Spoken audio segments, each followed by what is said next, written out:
Assistant Highway Supervisor in the town of Cheektowaga. Our stories on the appointment of Charlie Markel has drawn hundreds of responses on our Facebook page, both questioning and supporting the controversial hire. Our Dave McKinley continues our coverage as we hold people in power accountable. In our story on Monday regarding Markel's appointment, we included the comments of two Cheektowaga residents who reached out to us concerned that a former town councilman forced from his post after pleading guilty to a misdemeanor for claiming unemployment benefits while drawing a salary from the town 4 years ago had been hired as the assistant highway superintendent.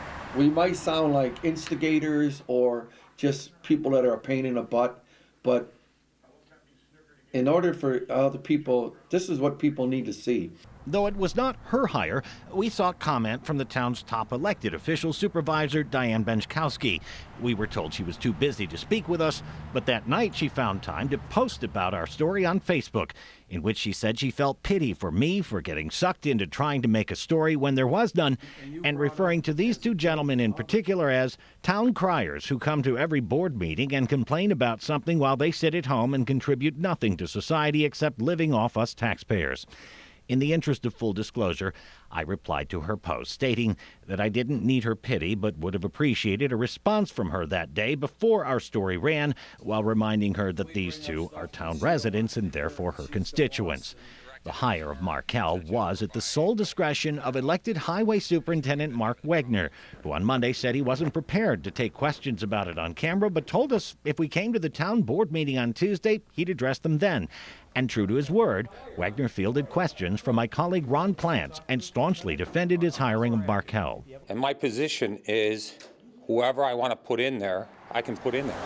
And while several of you responding to our story wondered if the job had to have been posted first, the truth is it did not need to be, something Wagner was also quick to point out. I don't have to post it. I could go to the zoo and get a gorilla and put him in that position. And while there are several here at the Buffalo Zoo he could have picked from and who might have worked for peanuts, Markel will work for $85,000. He knows the infrastructure. He worked at the Water Authority. Doing what, sir? He worked pipe fitting, replacement of pipes and everything. Was he a supervisor there? Did he supervise crews?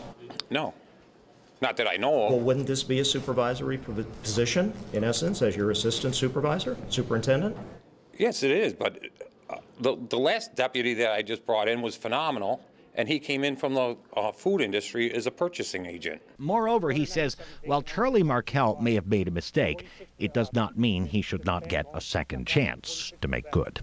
It was a misdemeanor. I'm going to put somebody in that I trust. What do town residents and taxpayers think about all of this?